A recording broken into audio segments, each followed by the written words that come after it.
Hello hi guys ఒక cake అయితే తీసుకున్నాను. చూడండి ఇంత మంచి ఫ్రేమ్ ఎవరైనా పాడేస్తారా? ఇండియాలో ఏంటి తీసుకెళ్లి ఇంట్లో పెట్టుకునేవాడిని. ఈ లిఫ్ట్ కూడా నాలాగానే నేను కానీ స్లోగా వీడియోస్ అప్లోడ్ చేస్తాను. ఇది కానీ స్లోగా అయితే మూవ్ ఆన్ అవుతుంది. ఇక ఈ కేక్ కటింగ్ ఎందుకు మీకు చెప్పలేదు కదా. ఇదైతే నా ఫ్రెండ్ వీడియోస్ లో చూసే ఉంటారు మీరు. ఇద్దరం 2 years నుంచి అయితే కలిసే ఉన్నాం. సేమ్ రూమ్ సేమ్ డ్యూటీ అనమాట. నాకన్నా సీనియర్ అనమాట. కానీ కలిసి మెలిసి ఉండేవాళ్ళం. ఇప్పుడైతే ఇతను జాబ్ అయితే చేంజ్ అవుతున్నాడు. అందుకోసం అందరం కలిసి కేక్ కట్ చేపించి సంతోషంగా అయితే పంపిస్తున్నాము ఇతనికి. ఇక అందరూ అయితే అతనితో ఉన్న ఫ్రెండ్షిప్ గురించి అయితే చెప్పేసి అతనికి మోటివేషన్ అయితే ఇచ్చేసి పంపించినారు.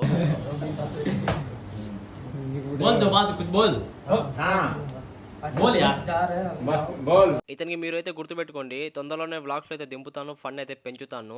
ఇక అన్నకైతే జాబ్ ఎలా వచ్చింది ఏంది జాబ్ గురించి అయితే పార్ట్ 2 అయితే ఉంటుంది, చూసేయండి మీరు. దుబాయ్లో జాబ్ కొట్టడం ఎంత రిస్కో. ఈ రోజు కాస్త వర్క్ అయితే ఎక్కువ ఉంది, చాలా ఆకులతో అయితే ఉన్నాము. అందుకోసమే రెస్టారెంట్ అయితే వచ్చేసాం ఫుల్ గా తిన్నామని చెప్పి. దీని పేరు అయితే తెలియదు, ఇది మాత్రం సూపర్ గా అయితే ఉండింది. బ్రో అయితే ఈ రోజు వెజ్ అంట, అందుకోసం పన్నీర్ అయితే తీసుకొని బటర్ నాన్ అయితే తీసుకున్నాము. ఎక్కడికి వెళ్ళాలన్నా మేము ముగ్గురమే కలిసి వెళ్ళే వాళ్ళం. ఒకడైతే ఈయన్న, నెక్స్ట్ అయితే ఈయన్న, ఇద్దరు కలిసి నాకు బాగానే చూసుకుంటారు. ఇంకా లాస్ట్ లో అయితే సెజ్వాన్ ఫ్రైడ్ రైస్ అయితే తిన్నాం గాయస్. ఇదైతే చాలా స్పైసీగా అయితే ఉండింది. నేనైతే నాకు వద్దని చెప్పి ప్యాకప్ చెప్పేసి చెయ్యి అయితే కడుక్కున్నాను. నెక్స్ట్ అయితే ఫోటో అయితే దిగుతున్నాము. ఇది మా లాస్ట్ ఫోటో ముగ్గురం ఫుల్ గా అయితే తిన్నాము. అందుకోసం ఒక ప్లాన్ అయితే చేసాం, వాకింగ్ పోదాం అని చెప్పి. అలా వాకింగ్ చేస్తూ బ్రో అయితే మోటివేషన్ చేస్తూ మెమరీస్ అన్ని గుర్తు తెచ్చుకున్నాం ఒకసారి. ఇంకా లాస్ట్ లో అయితే బ్రో అయితే మార్నింగ్ వెళ్ళిపోతాడు. అందుకోసం బ్రో అయితే బాయ్ చెప్పేసి రూమ్ అయితే వచ్చేసాం.